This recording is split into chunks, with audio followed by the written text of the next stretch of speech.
This is Guitar Business Radio, the podcast for the business of guitar. No reviews, no demos, no idle chatter, just useful dialogue and information to help you get the most out of your guitar-related business. Whether you're a guitar builder or a guitar player or just something in between, this is for you.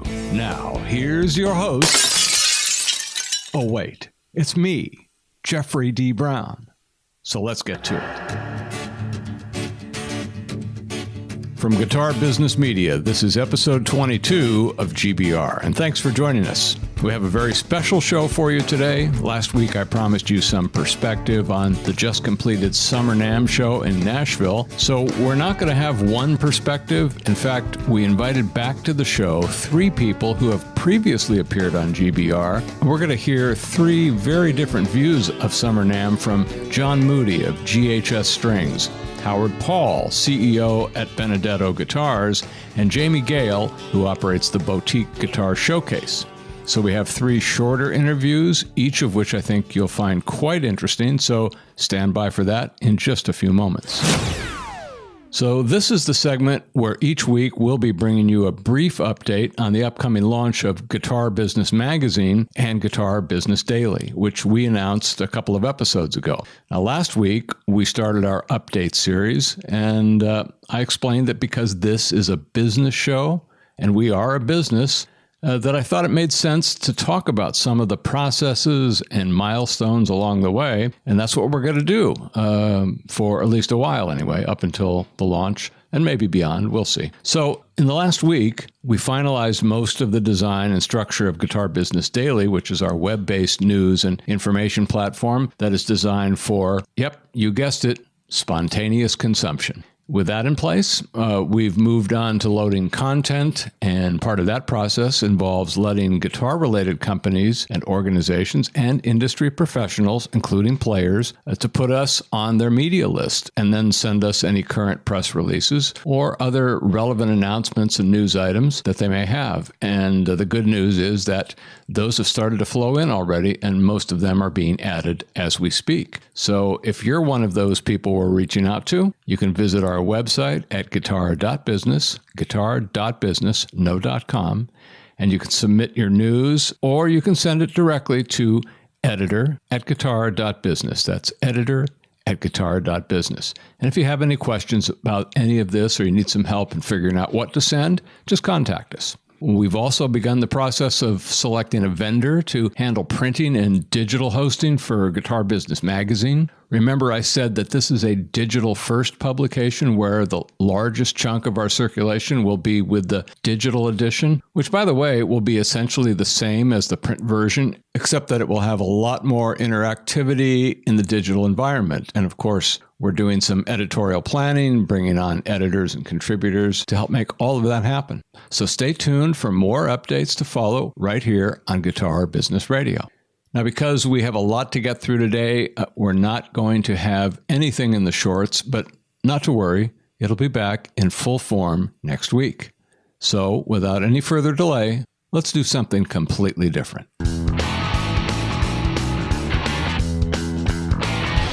So first up in our special Summer NAMM perspective is Jon Moody.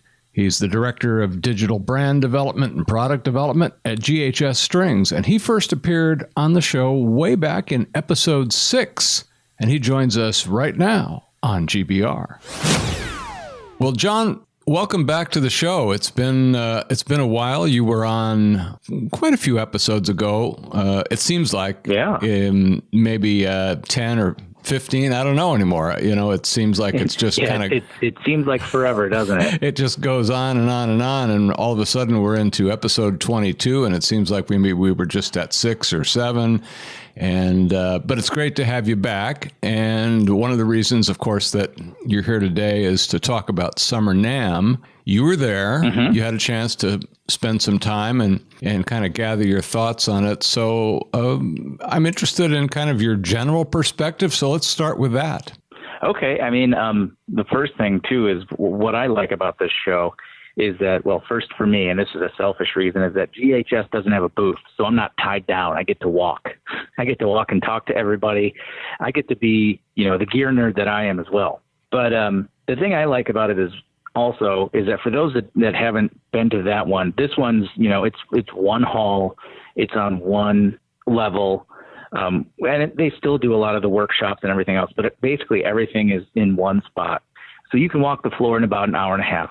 But also that allows a lot of the smaller builders that normally would be confined down to Hall E, if they're lucky enough to have the money to get a booth for the winter show. This allows them, I feel, a spot where they can actually sit up with the big guys. That's big. Because everyone's really on the same floor. Yeah, that's big. Yeah.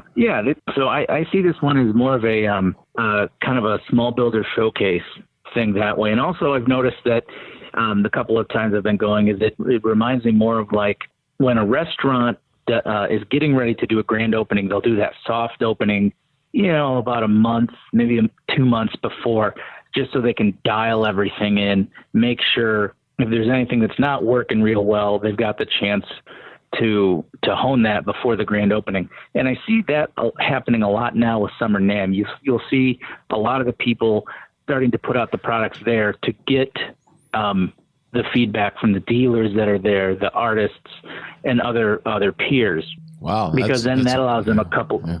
That's a great, it's almost like a testing ground kind of in some ways. Yeah. And I've seen a lot of stuff like that from, Phil Jones Bass is always really good at doing that. They had a new amp that they were doing there to show around for it. The Backbeat, which was a Kickstarter thing, and it looks like an effects pedal, but it's not. It sits on your guitar strap. You plug your instrument into there and then into the amp, and it gives you it actually pulses with your playing, so you actually can feel the music if you're playing in an ampless situation or if you're playing at very low volumes on stage. So and I've seen that a couple of years there, but it's nice to see, it started with the prototype one, and now it's nice to see them there saying, this was shipping in September. Wow. This is the final model. This is what it looks like, and that kind of thing. Let me ask you a little bit about that, because you're a bass player for, since you were probably whoever pays me. Since you were 2 years old, I understand. And right. And so I'm kind of curious. I think I've seen it. I saw the original Kickstarter program and familiar with it a little bit. But it sits on your strap. I'm trying to remember what that looks like, and your guitar has to plug into that unit up where it's located on your strap. So then your cabling has to come back out of the device, then into the amplifier. Is that right? Am I missing it? Yep. Nope. You're correct. That's right. This would be the first in your chain. So does that mean that your cabling comes up and down from? Is it sit around your shoulder, or is that? Yeah. This thing. I want to say you want to put it so it almost hits you square in the back. So however that sits on your guitar strap. I see. So you can get the feel for it coming into someplace on your back as opposed to maybe up on your shoulder or something like that. Is that what you're saying? Right. I mean, you can obviously adjust it where you want, but I think that's the recommended spot right there. And they also, it comes with a smaller cable to run from your bass to the unit, because, you're not going to put a 10-foot cord there, because obviously you're going to have to coil it up a little bit. So they have. I'm sorry. No, I was but I'm trying to sort of figure out what if you're wireless. How do you think that works? It would probably go. You'd feed the bass into this, then this into the wireless pack. So it would, and it's size wise, it's about the size of one of the older wireless units that most of us would have just thrown in our back pocket or still kept on your guitar strap. Got it. Okay. Well, that's interesting. We spent a little extra time on the product, but why not? So I'm going to continue on. What else did you see and what else did you experience? Other than that, I saw, a lot, like I said, I saw a lot of small builders and everything. I saw, and actually not so much, I did see a lot of people. Normally this is a smaller show. And that's why, because it's only 3 days, NAMM opens it up on Saturday to Consumer Day. So $20 gets you a pass into the show for the day. Is it pretty crowded? Do they get a lot? It's steady. I wouldn't say it's winter NAMM crowded, because that just gets unbearable. But I would say this was a very well attended show. It looked like it was pretty solid the whole time. I didn't notice any actual lulls in people. It seemed once it picked up, it went. And even when I'm talking to some people on Thursday, they were even commenting about how surprised they were that Thursday was as busy as it was. Well, did you have a sense that maybe because of the economy doing better than it has, do you think there's any influence on what's happening there? Did you get a sense that there was any more optimism, or were people talking in a positive way about things? From what I gathered, yeah, the surprising thing was, when I made the rounds Saturday to, say our goodbyes to some people and, kind of do the, hey, we'll see you at Winter NAMM. A lot of them mentioned that they had a good amount of new accounts open up for smaller dealers. So, which is interesting because, with Gibson restructuring now and with Guitar Center still, teetering on the fact, are they going to, go file for bankruptcy? Are they not? It's interesting to see a lot of people now are starting to open up their own small shops now. Again, I think it's not going to be where it was, but I think you're going to see a new resurgence of the mom and pop shop. And I think that comes down to, you can buy everything online, but at the same point, I think everybody's so inundated with that especially for like a musical instrument or even some other stuff, you're going to start paying for the experience of going into the store. It's not just like we used to do that I need a pair of pants. I'm going to walk into the store, buy them and leave. You're going to that place specifically because you like the vibe, the customer service is excellent.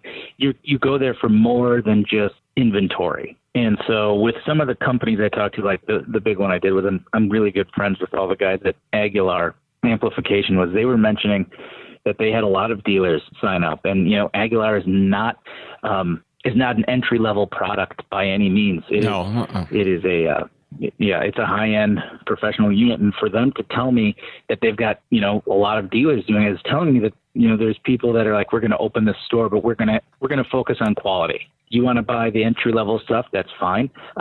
Online's good for that. Or you can go to Guitar Center. But I think you reach a certain price point, especially in the music industry, where it's like, if I'm going to shell out a couple $1,000s, I really want to make sure that instrument I'm getting or that amp sounds exactly like what I want, even if it does have an amazing return policy. Well, that's an interesting thing. But I've been talking to people, and more so in what I guess I would call the retail side, because it's, I think what we're seeing, and we'll know a little bit more, but we're seeing more of these specialty music stores. And if we're talking about guitar, I think we're seeing appointment only boutique dealers. We're seeing a variety of just different kinds of storefronts that tend to be more specialized, and so and that brings me to an interesting point. Last week we talked about the new Eastwood showroom that opened up in Nashville, coincidentally at the same time with the show. And I had spoken to Mike Robinson a few episodes prior to that, and talked about his pop-up retail stores that they did in Liverpool, and that they were going to do beyond that. So you told me you had a chance to go over in there and visit the store, or I guess it's a showroom, a little different concept. And I remarked, I thought maybe this was something that other manufacturers or distributors might start doing. I don't know if it's kind of the Apple Store concept, but what was your sense when you visited? Yeah, well, first I want to point out that the coolest thing about me going there was that me starting to talk with Michael over at Eastwood was directly because of both of us being on the podcast. So I want to just give you a shout out because you kind of put us together indirectly that way. Oh, that's cool. That's cool. That made it, so that made it really enjoyable to go over there. And, it's always fun to shake hands with people you talk to. Yeah. But no, it was very cool.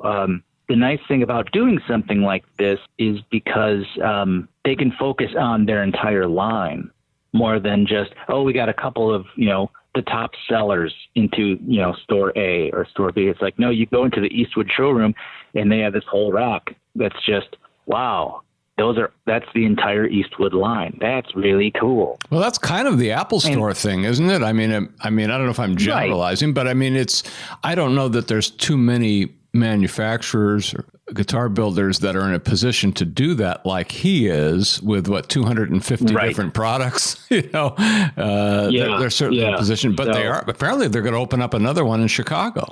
And that's where their main I believe that's where their main delivery hub is. That's right. That makes a lot of sense. Yeah So but the thing I notice with this kind of thing is that you see people, like-minded companies are partnering up more, because they also had Novo Guitars is in there, which is more of a handmade guitar out of Nashville. And so they had their side there. And then they had a couple of amps that are, very high-end quality ones. And unlike, I guess, years past when you would do something, if you would get something from a company, you would want to either white label or private label it so they don't know where you actually got it from. Like if, GHS gets guitar picks, we don't necessarily publicize. We get our guitar picks from so-and-so. Right, sure, of course. But I noticed stuff like this now is starting really to be more of no, we're going to collaborate on this kind of thing because we want to tell people that, we use GHS strings on our guitars. We want people to know that. Or, if somebody's offering a line of guitar straps from, to go along with their instruments, they may say, look, we partnered with Levy's because their name, that's quality, and that's why we have those straps. And it's a win-win, generally speaking. Oh, absolutely. Yeah. That's great. So were they getting a fair number of people over there? I mean, they publicized the heck out of it. Yeah. When we were there, we went Saturday morning at 11. Mm-hmm. So there was, I want to say with me and my colleague, and there was also maybe about a half dozen other people there. But I think most of them were Eastwood employees or Novo employees. So, but the nice thing about that, we could talk with the whole staff. Yeah. But, well, it takes time. It takes time for those things to pick up, and they had just really opened it there. But I'm sure that it's going to do well. So one last thing on the social and entertainment side, right. What was going on down there for you? Well, it's funny because there's always a ton of stuff going on, and like Supro Guitars put on this huge 3-day after hours party, which was, I think it was right off Broadway. So that was nice. But I mean, as you mentioned, I'm a bass player, and my colleague is one heck of a guitarist. So while we were both down there, we just had the good fortune of booking ourselves some gigs. Nice. So, nice. Yeah, I mean, if you're in Nashville, why not? So, we both did a coffee house show that Friday night. And then Saturday, I was very lucky to be invited to Roy Vogt's Thunder Row Bass Invitational, which is another 3-night thing. And it's grown to the point he's kind of got themes for every night. So I was lucky to be Saturday when it's more of just the soloists, the guys just playing like one person, or you're playing with a looper, or maybe you've got like maybe a band behind you, but it's mostly just a drummer, that kind of thing. So yeah, in one respect, I didn't have a chance to go see all the after hours parties, but the other one, I was busy just being a musician in Nashville. Well, you can only do so much. Right. And the fact that it's a little smaller event and really a different vibe, I would imagine, than winter. Mm-hmm. I mean, winter is like, it's colossal. And, you really can't see it all. I mean, I don't know. All the times that I've been there, you can't see it all. And most people are not interested in all of it. So they kind of focus on one particular area. Well, that's a really great perspective and a lot of really good information. I'm sure our listeners are going to find that valuable, Jon. And I really appreciate you coming on. I know you're going to come on some more and we'll do some other things together. And that sounds great, Jeff. I wish you the best. We'll be in touch. And take it easy, my friend. Great. Thanks very much for having me again. Great.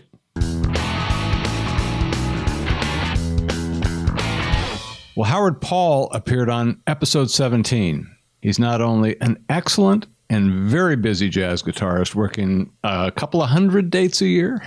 But his day job is that of CEO at Benedetto Guitars. And with a completely different perspective, Howard joins us today.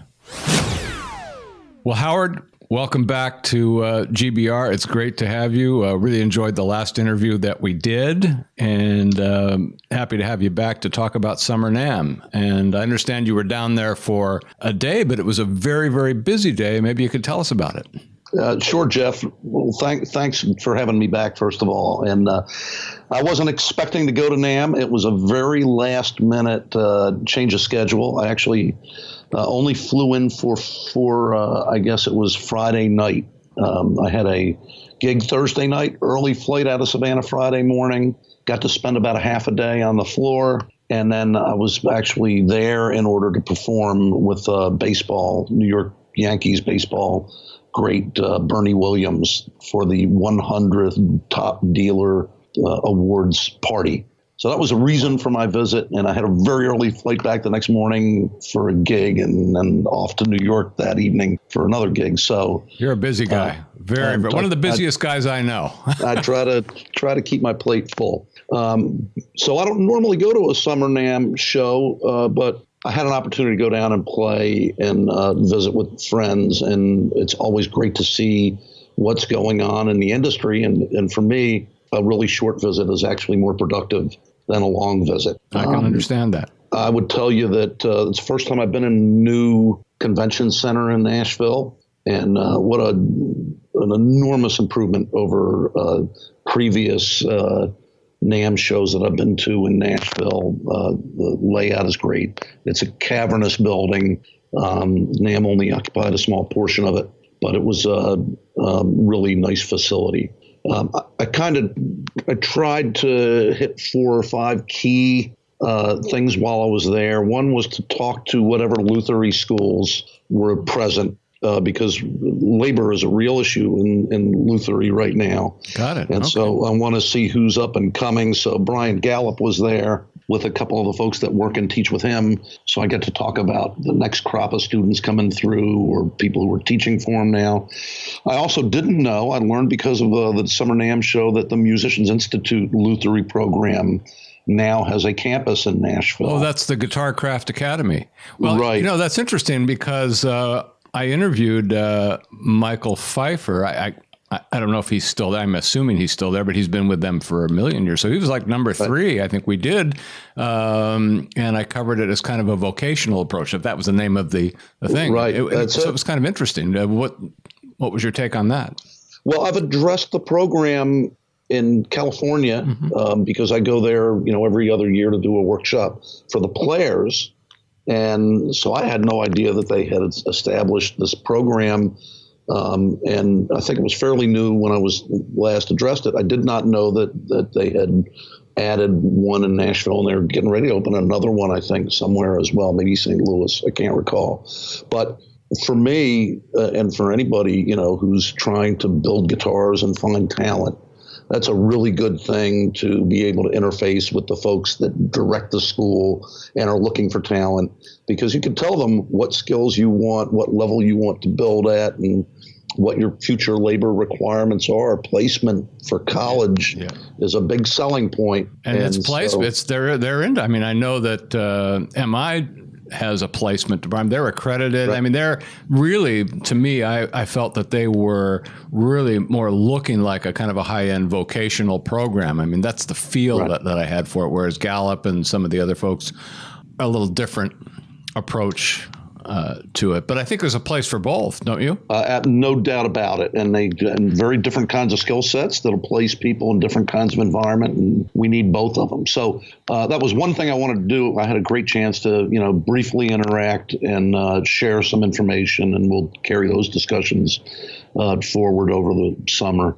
The other thing I like to do is visit, friends and colleagues in the guitar manufacturing industry. Spent some time with Chris Martin and Tom Bedell and Tim McCletchy, who owns Guild and Cordoba, and just sort of get a sense from them, how life is. And you can usually tell within about 30 seconds whether things are optimistic or pessimistic, and everybody seemed to be relatively optimistic. And you mentioned Tom Bedell, and of course we had him on, I don't know which episode ago, but we had a nice interview with him too. That was interesting. Yeah, wonderful. These are all really lovely folks. They are passionate.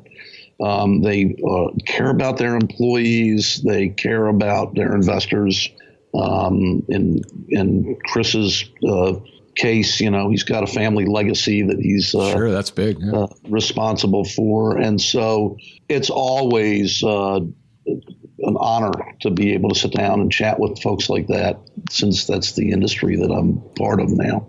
So I made a point of visiting those folks. I visit suppliers. For me, Calton case manufacturers, TKL, Cedar Creek make Benedetto cases for us. I got to visit with Harvey Levy, Levy Leather. Oh, sure. The straps. And straps. They make our guitar straps and some of our gig bags. Now, do you promote the Levy's brand in your? We don't. You don't do a partnership or anything with them at all, or we're an OEM, so they make Benedetto cases and straps. You have your own branding on those things. We brand our own. Yeah. Awesome. So, okay, I got it. But those are my suppliers, and I like to know how things are going for them, and what's new, and of course, Levy is now owned by the folks at Gator Cases, Crystal Morris, who's just an absolute dynamo in the industry.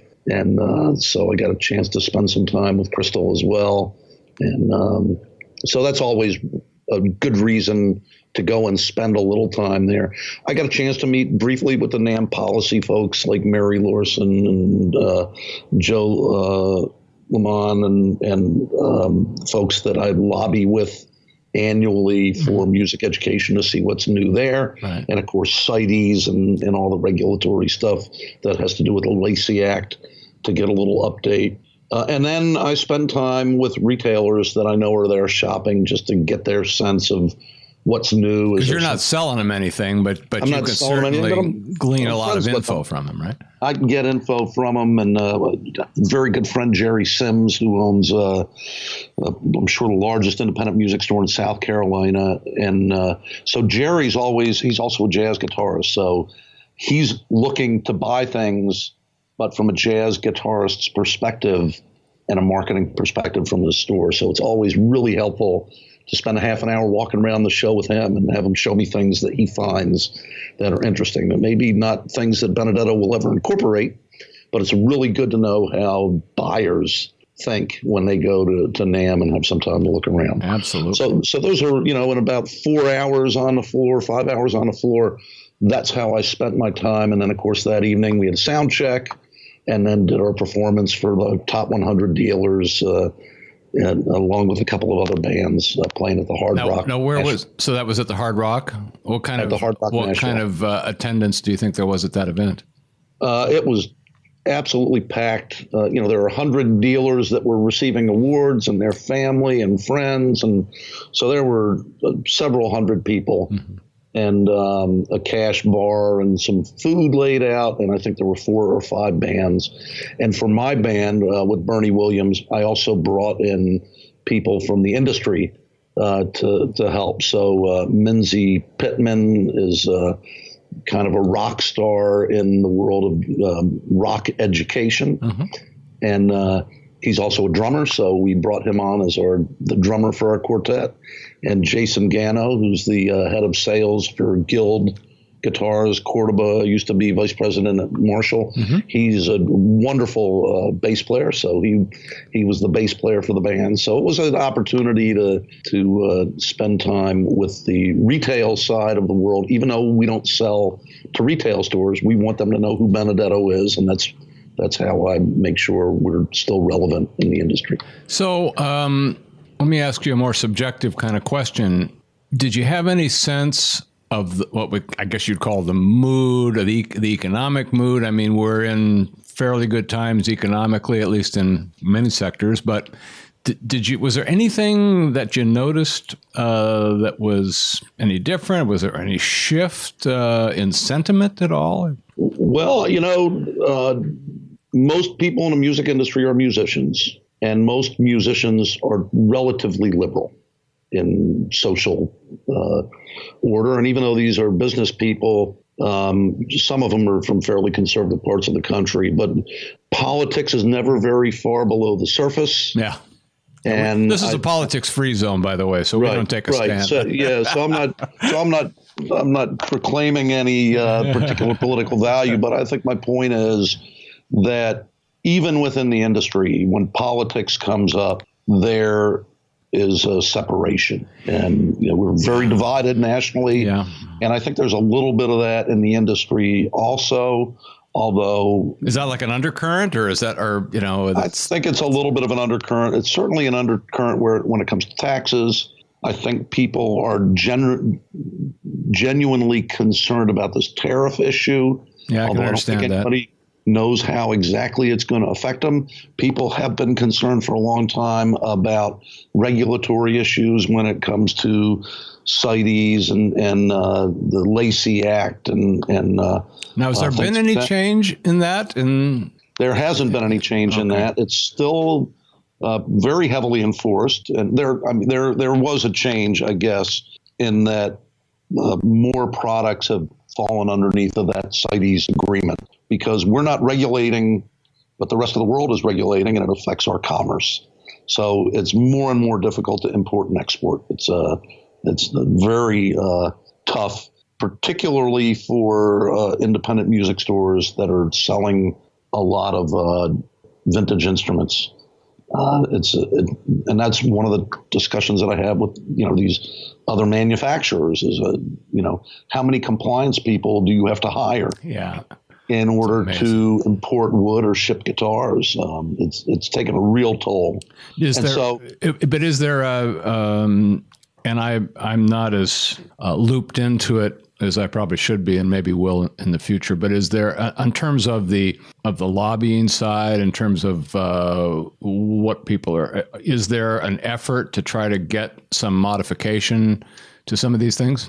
There is. I have not been involved in it since we wrote the amendment for the Lacey Act, got it through committee, and then everything fell apart as a result of political divide in Congress. Mm-hmm. So that's a shame. My guess is that as long as politics continue to be divided, nothing can get through Congress, there's not going to be any real legal change. Because nobody can seem to get anything through legislatures. Yeah, I don't get, like I said, I don't get too much into it. Although in my back of the show in the last episode, I'm not afraid to speak up in my sort of independent mode, and my commentary was basically that, in line with what you're saying, is that the polarization is not helping. No, not helping. Now, from the music industry perspective, there are manufacturers who go to great efforts to try and find alternate sources, or in Bob Taylor's world, where he can buy an ebony source and sort of change the way the market feels about the aesthetic of ebony, and then sell it back to the rest of the industry. So there's a lot that's going on behind the scenes in order to get ahead of whatever problems may be coming down the pike in terms of availability. But it's not a legislative thing, and as a result, the industry tries to adjust accordingly. We're tiny compared, we make 120 guitars, 150 guitars a year, and it's all maple, spruce, and ebony. So we kind of know what we need to be aware of, Brazilian rosewood, Indian rosewood, ivory, all of those things that are traditional guitar building materials. If you're building those kinds of guitar or selling them, you're having a really tough time navigating this sort of thing right now. Yeah, interesting stuff. Let me, I know that you were not exhibiting at this show, and in the last interview, I don't think we had a chance to really get into it. So I just very briefly wanted to go back to Winter NAMM, and I know that you had a special presence there, and I thought maybe you just kind of give us a little sense of how that went and what you got out of it. Sure. Well, 2018 is the 50th anniversary of Benedetto Guitars. Big deal. And even though Bob is retired, he's still alive and well and contributes to our company in ways that he can. And so this year, even though we don't normally have a booth because we don't sell retail, or to retail stores rather, we had a booth and partnered with the folks from Henriksen Amplifier, Peter Henriksen, and the goal was really to create the jazz guitar focal point of the NAMM show and bring as many Benedetto guitars as we could, have these great jazz amplifiers available for people to try out guitars. And we wound up having tremendous traffic. And of course, during the show, we also received an award from NAMM celebrating our 50th anniversary, and a lot of really good press and goodwill towards the company. So we had a great time, and we had some good sales as a result of being there. And I think it's something we're going to continue to do in the future. So, do you plan to be there in 2019? We are going to be there in 2019. We've already reserved a booth. And again, we're not really there for the retail music store buyers. We're there for the people who work at the retail music stores that are jazz guitar nuts. And those are the folks who line up to try a Benedetto guitar and play a little bit at the booth. Awesome. Well, listen, once again, I really, really appreciate you taking a little time to come on and give us this perspective. And I know this won't be the last time. And I'm sure that our listeners will find it very interesting. So we're about to go into another nice summer weekend. And I hope you have a very pleasant time and look forward to talking with you again, Howard. Thanks again, Jeffrey. Always a pleasure. Great.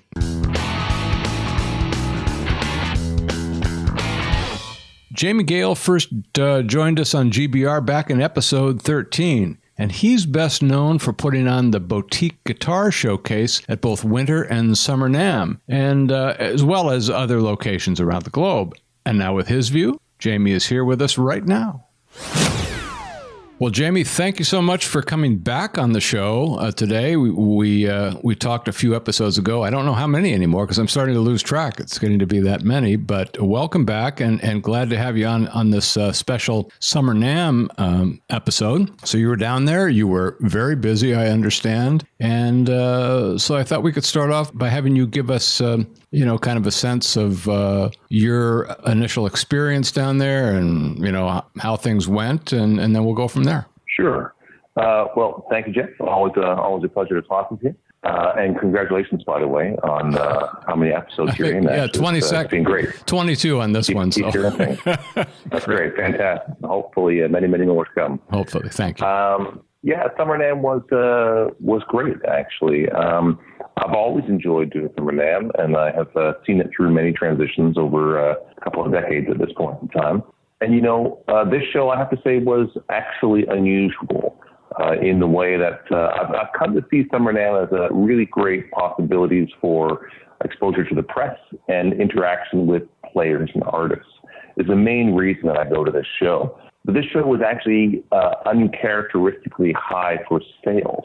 We sold many guitars out of the Boutique Guitar Showcase, which I didn't expect to do, frankly, and of all varying sort of styles and price points, or more traditional for the Boutique Guitar Showcase, guitars right on through to the most sort of unusual pieces we have, like a Playful Birdfish or a Di Donato, all found homes at the show, which was exciting. Yeah, and I was hearing the same thing from other people as well, and so a great feeling overall. Now, how were the logistics? I don't know if I'm supposed to or allowed to say this, but the Nashville show logistically generally goes actually a little smoother than the show in Anaheim, and frankly, I think it has to do with the way that the unions are run differently in Anaheim versus Nashville. Yeah, so, yeah. But by the way, you're allowed to say whatever you want to say here. If it goes off the edge, which it really never does, we'll deal with it. But no, I appreciate your candor, and that's what we're looking for. I think that's what our listeners are looking for. And so I would say just continue on. So basically, you didn't have any setup issues. I mean, you have a little more complicated situation. No, it went fine. It's not complicated. As a consultant to NAMM and someone who works my job to find out where those friction points are with exhibitors and help them overcome those issues. The policing, shall I say, the enforcement of the union rules and regulations are done pretty intensely in Anaheim and often catch exhibitors off guard because there are rules they don't quite understand. For instance, if your display takes one person more than 30 minutes with simple hand tools, no power tools, you must hire a union worker to help you do it. Yeah, that's been standard for all the years that I spent in doing trade shows from both angles. That was almost always the rule of thumb. Yeah. Yeah, and so there are people, driving around the trade show area who are enforcing those things, and they're watching to see how much work you're doing and whether or not you should be hiring one of the union guys.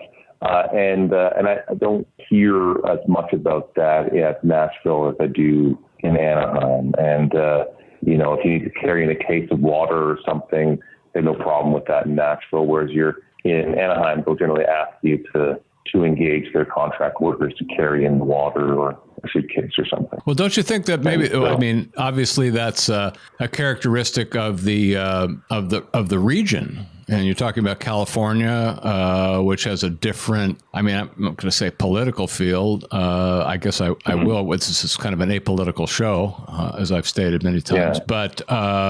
But it's a very different situation where you might expect that in Tennessee, you got a little different environment down there. So it's probably, it seems to make perfect sense to me that it might be a little bit looser. Yeah, perhaps. And you'll have to excuse me. I'm a Canadian, so I'm a foreigner in both places. So I'm not necessarily aware of the way that those things happen. I'm very well traveled and spent a lot of time there. If that's typical or atypical, you might be better to comment than I am. I just know the experiences at the show that I hear, especially first-time exhibitors or young exhibitors who weren't expecting this. And honestly, sometimes they show up on a really tight budget, and to find out you have to spend another few $100 paying someone to do something that you had planned to do yourself. Yeah, it's frustrating. I know. It's very frustrating. Yeah. It can be frustrating for them, exactly. And sometimes puts them in a compromised position. Not just because they didn't read necessarily all the rules, but there's a lot of rules. Yeah. So they make assumptions because nobody really reads all the rules, right? Yeah, so, it's like terms and conditions on the internet. Yeah. We just check the box. Right. How many people just check the box? I need to keep going. So that's right. You could be signing your life away and you just check the box. So yeah. So anyway, not to make too big a deal about it, but the point is, it's a more relaxed environment, and I find that there are fewer complications with just set up and running of the show and tear down and everything in Nashville than I've experienced in Anaheim. Now in Nashville, of course, it's just one big hall, right? More or less. Yeah. The majority are in the one big hall. Mm-hmm. There are some companies, for instance, Fender and Taylor, which rent larger meeting rooms that have glass windows that look over the hall on the next level. Right. So, but I have to say that, probably 95%, 98% of what's happening is happening all within the one space. And that's an advantage for a lot of smaller companies that at the big show in winter, if you're low on the ladder, you get downstairs, you get in a really untenable position because they're so spread out there. But I think that's certainly an advantage for smaller companies at this particular show. Yeah, I'm not a big fan of the separation of the companies into different rooms. I get why they do it. They want to control it. They don't. They can make the noise that they want to make within their own space because they don't have neighbors to complain about it. There's a lot of advantage for them in that way. But I guess I tend to favor community growth over individualism and competition. Well, it seems like they've made a move in that direction at Winter NAMM compared to years past, where you had people all over the place. Now it seemed this past year, and I wasn't there in 2017, but it seemed that there was much more of a concentration of guitar people in I guess it was Hall D, right? So I think, it sounds to me like they're trying to make a move in that direction, and it does make sense. I mean, put the drums in one place so you can get your ears blasted over there differently. It's a different, it's a different kind of sound annoyance. But so over the years, what happens is somebody, you set it up in a way that makes sense and is logical, but then a company, doesn't come back and goes out of business, gets acquired by another company. Things change, and then you've got this space that needs to be sold to someone else. You don't necessarily have the ideal person in there, or a company that is doing both guitars and drums, has that space, but they move out. And, over 10 years or 20 years, your order and assemblance just sort of has run amok, and they have to sort of hit reset every once in a while. And that's what happened this last year, the 2018 show in January, is they hit the reset button. They moved all the drums into Hall C between the big two concrete walls to try and contain the volume of the drums. Yeah. And they even went so far as taking within Hall D the typically quieter companies at the front. Martin was there, Dario was there, Alfred was there. And as you move towards the back of the hall, people who enjoyed turning up the volume a little more were placed sort of in that space. And so it was actually well thought out. The problem with all the shows and the volume is, everyone wants to be able to demo their own products. Like, everyone wants to be able to have a loud amplifier, but nobody wants their neighbor to have a loud amplifier, right? Yeah. So you want the benefit to hear it yourself, but nobody wants their neighbor to have that. And so... Yeah. So, let's tell me a little bit about your experience there with your booth. And we talked in the last interview about the showcase at Winter NAMM, which is different. So these are, I don't know if they're apples and oranges, but it is a different situation for this program down in Nashville. So tell us a little bit about the difference, and tell us about what the interaction was that was going on there at the time. Yeah, so for the Boutique Guitar Showcase at the winter show, the guitar makers have to attend, and get their own space and display their own items within it. At the summer show, more of a cooperative display where we have a space that is, appropriately smaller based on the fact the show is smaller, and that the guitar makers can send in their guitars and not have to be there themselves. So that cuts a lot of their costs. It allows them to stay in their shop, still be making guitars as opposed to being away at a trade show. So me and my team work and display the guitars and help people with their questions and such. A few guitar makers do fly in, but it's because they want to, not because they have to be there. So Julie Negrini from Switzerland was there. Maria with Noah Guitars was there, and Brian Gallup, Zach Belinsky, Sam Gidtree, and Sheldon Dingwall. So there were 6 different companies represented there, but there were 20 some odd companies who sent instruments. So now, did you just have one instrument per company, or was there any situation where there was more than one? I run a maximum of 2 instruments per any one company, both on the tours and at Summer NAMM. I just need high contrast, and I can't have anyone, having 10 there. It would just be unbalanced. Sure, of course. So, but one doesn't always give you the proper picture of what that company is. Some people, really need 2 instruments to give the breadth of what they do, or at least an semblance of the breadth. And what was give me a sense of what the interaction was, the response was from people attending the show. Now, I mean, Saturday is a consumer day, I understand. Can you contrast the differences between, say, the Thursday, Friday, and then the Saturday day? Any differences? Yeah, I mean, Saturday ends up being a busier day as far as volume is concerned. You see a lot more visitor badges and such, a lot more people walking around with a drink in their hand, a little more casually. But I mean, that's fantastic for me. Actually, as a matter of fact, I remember one of the guitar makers pointing that out, and I had an experience recently. We forget when we've been in it for a long time that we were once that casual person walking around with a drink in our hand, just excited to see all this new gear, but I absolutely was one of those people. Up in Canada, we had the MEAC show, which was the Canadian version of the NAMM show back in the day. And they opened it up to visitors for a couple of years. And I absolutely went with my friends and was totally excited to see this stuff. And that had to have shaped a part of who I am now, and why I look at instruments differently. I remember the innovative things I saw that year that I didn't know about before then. And, I think it's a great thing opening up to the public. But also we had, dealers coming in from all over the place there, which is great. NAMM does their top 100 dealer award at the summer show. That's right. It's a big incentive to have dealers come in from around. I had some good friends from up in Canada and all sorts of different parts of the U.S. also, and come in. There was one of the people who won was a British store, and I think there was an Australian retailer who was in the awards also. That's cool. That's a good thing. Yeah. Yeah, I think it's great.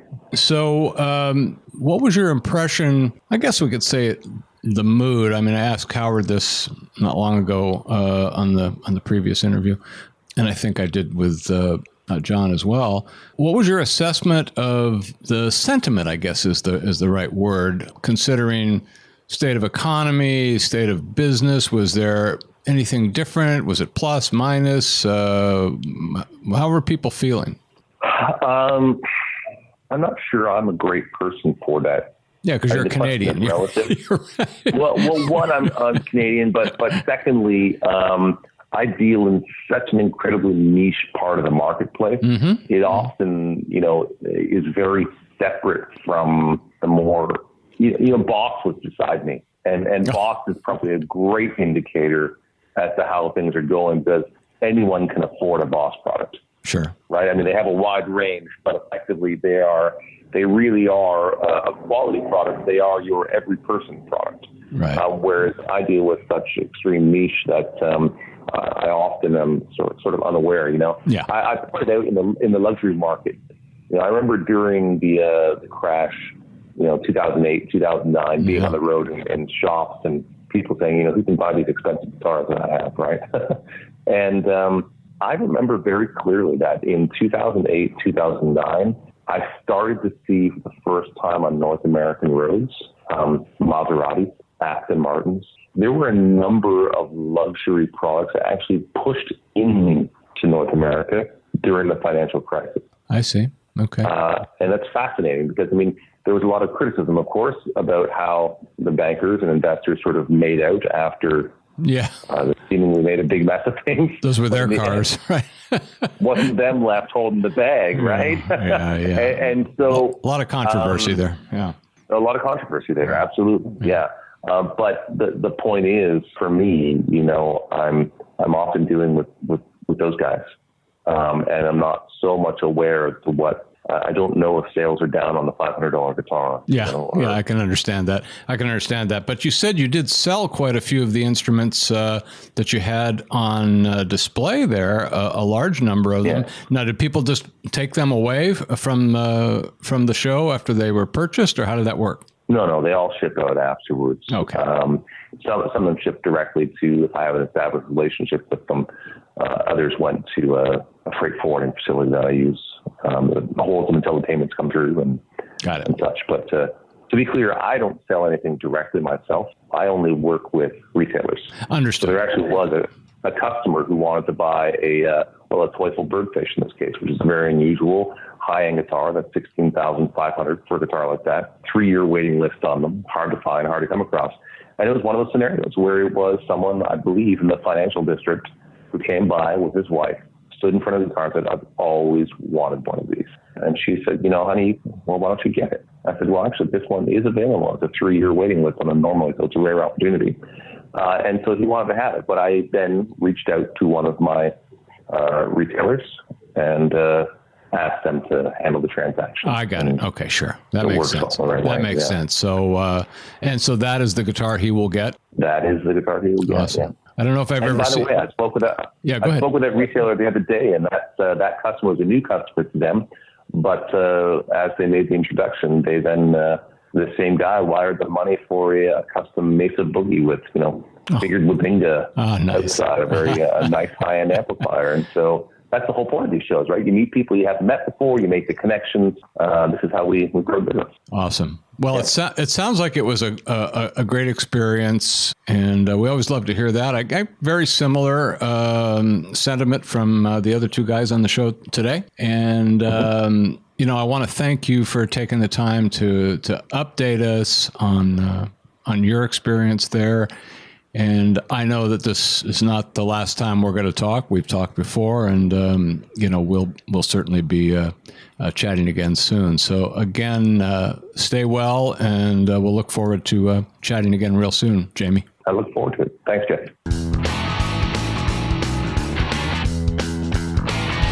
Welcome back to the back of the show, where if you made it this far, you're probably willing to take a chance on unpredictable topics and discussion you might not necessarily expect on a guitar-related show.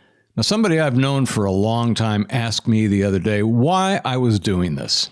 Now, let me first say that I like this person. I have no reason to believe there was any other agenda behind the question, but the tone of the question left no doubt that the cynic in him was showing through. Now, I try really hard not to be judgmental with people who have personality traits different than mine. Of course, that's everybody.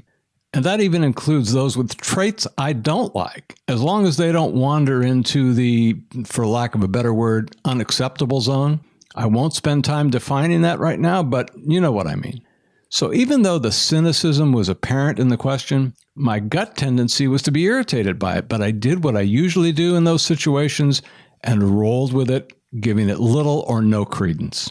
Now, to be clear, the question had to do with me pursuing the launch of this very big project, which of course is the magazine and related components.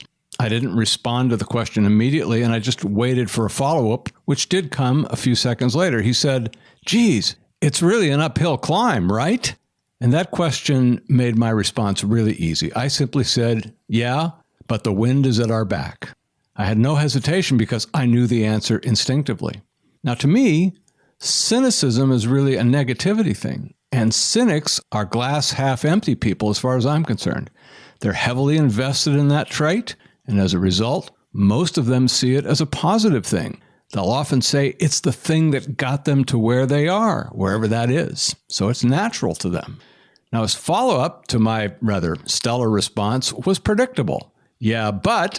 there's always a yeah, but, which is generally the premise for some more negativity. So in an attempt to be clever and one-up my response, his was, yeah, but what if the wind dies down? Then what? So in an attempt to now leave Metaphor Village once and for all, I simply responded, well, we have a big fan and a solar-powered generator mounted on a trailer with electric motor-powered wheels, and we'll be pulling that behind us.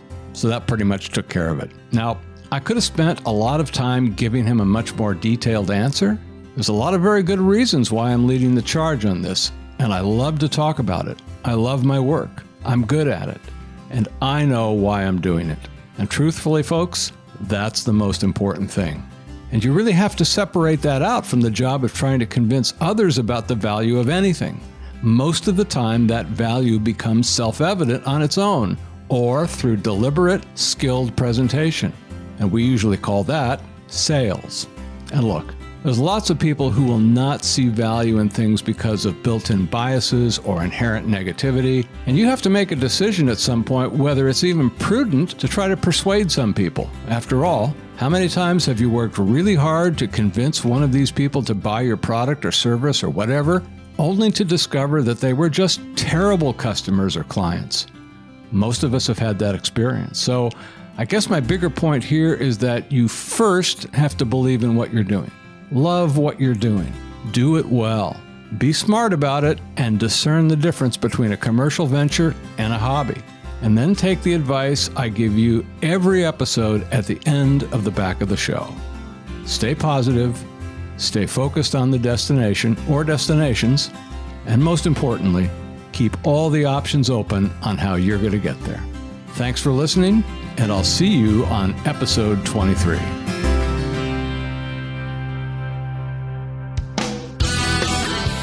And that's it for this episode of Guitar Business Radio. Thanks for being with us. You can stay tuned and stay in touch at guitarbusinessradio.com.